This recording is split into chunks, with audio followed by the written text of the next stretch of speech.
Welcome, Gunrunner.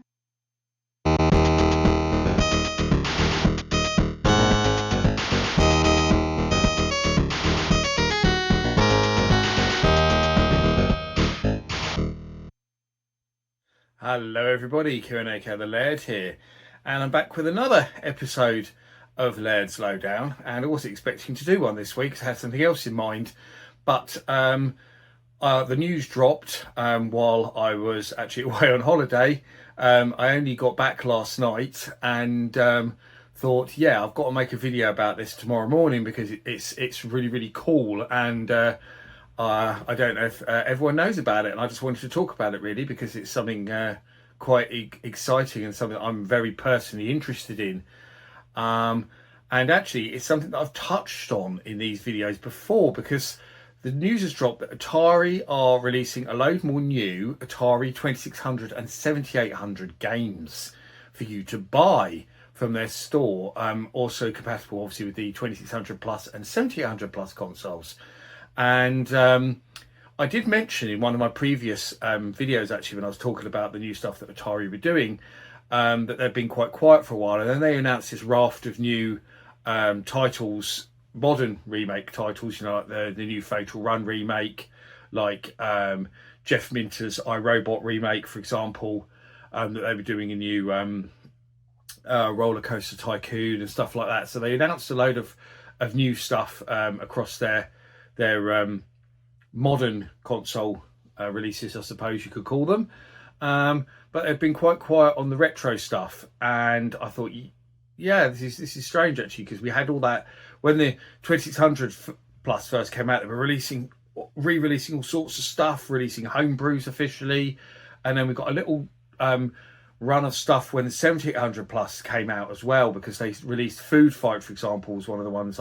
Ninja Golf, I think there was some other stuff they got out. Caverns of Mars, Berserk, Frenzy, trying to think what, Space Duel, which I bought, Asteroids Deluxe, which I bought.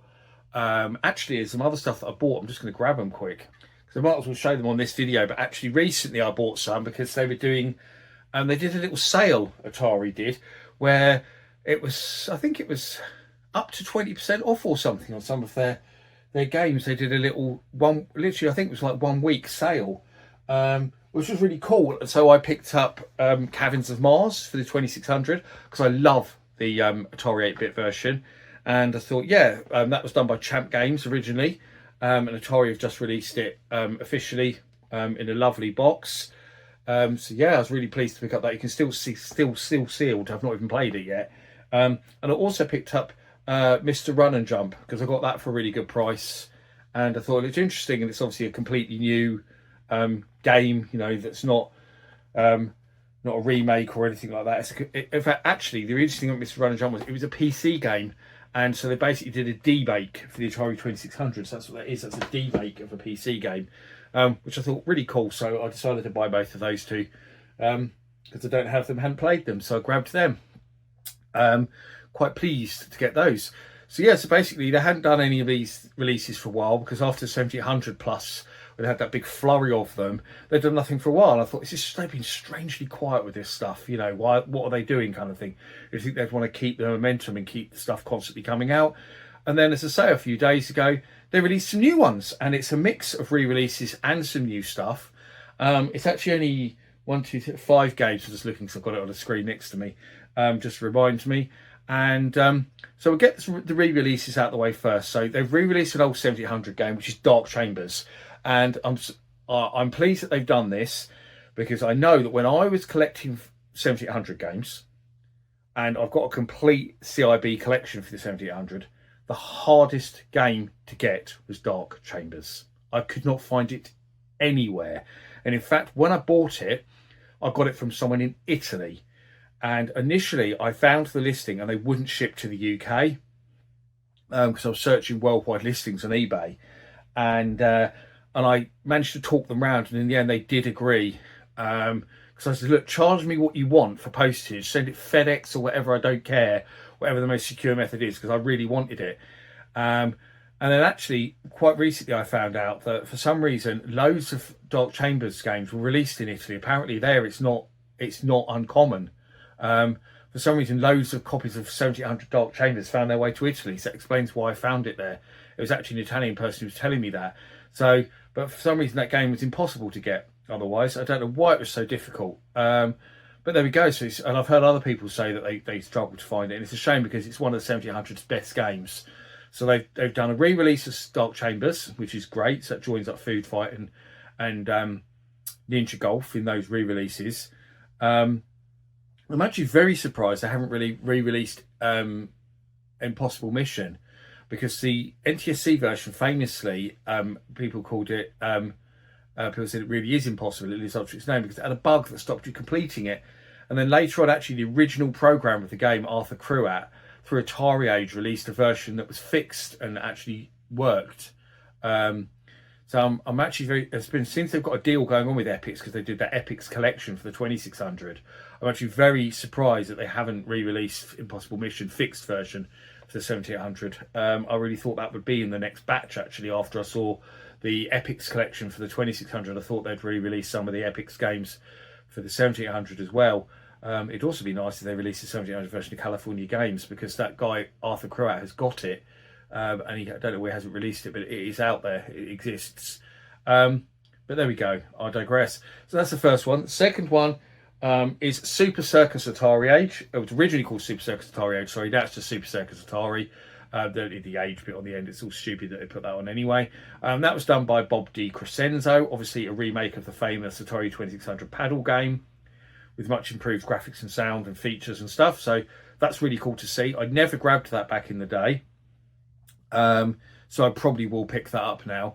And I was reading that apparently the paddles don't work on the 7800 Plus, I heard, which is really strange, because they work on the 2600 Plus. So why don't they work on the 7800 Plus? But apparently they're going to fix that. I just don't know why that's the case, but apparently they don't, because I would want to play that with paddle controllers. I wouldn't want to use it with a controller, though you can. That game works so much better with paddles. So that's good to see. I'll probably get that. The next one is Countermeasure 2, which is another Bob DiCrescenzo one from quite a few years back. It's a sequel to the Atari 5200 game Countermeasure, which is probably the best 5200 exclusive. It's one of the few genuine exclusives for the 5200, and one of the few games that really took advantage of that otherwise quite rubbish controller with the analog movement. Excellent game though, really excellent game. I haven't got the 1700 version, so I probably will get that. That's really, really cool to see that re-release, but obviously now it's official, because Bob DiCrescenzo did it as an unofficial game, and now thanks to this whole new thing with Atari re-releasing all these games and buying the Atari Age website, which previously sold both that and Super Circus, they can release it as an official sequel now. So it is canon. It's an official sequel to the 5200 game. So that's brilliant to see. Really is. Another genuine great 1700 exclusive to have, Countermeasure 2. And the next game is actually a 2600 game, not the 7800 this time, because it is the 2600 port of Avalanche, which was done by Champ Games, obviously one of the best home brewers for the 2600. Their stuff is all brilliant. I believe it was originally made for the flashback consoles, but wasn't put on them like they did Lunar Lander, and that's where the Caverns of Mars came from as well, was originally made for flashback consoles. But I don't actually think it was included on the flashback in the end. I think it ended up being sold through Atari Age. But basically that's a port of the Atari arcade game, which was done by Dennis Coble. The only home port of Avalanche official is actually for the Atari 8-bit, where Dennis Coble, I think, ported the game himself, I think, to the Atari 8-bit. Atari 8-bit version is very good, actually, using the paddle controllers. But more famously is there was a version in the works for the 2600 originally back in the day. But it became kaboom because the programmer who was working on it left Atari, went to form Activision. I'm trying to think of the person's name. Was it Larry Kaplan who did that? I'm trying to think now. But basically, yeah, it became Kaboom. Kaboom is really Avalanche. That's where it was copied from. But obviously people seem to know Kaboom better these days than they do Avalanche, because Kaboom came out in lots of systems and etc. So yes, it's the more well-known game nowadays, funnily enough. So yeah, that's really good to see. And also the new version that Atari releasing of Avalanche has improvements. Like I believe they've done some little tweaks to the gameplay, but they've also added difficulty levels and stuff like that as well. So it's not exactly the same game that was released before. It's an improved version with that original Avalanche port. So that's nice to see. I do like paddle games, so probably will pick that up.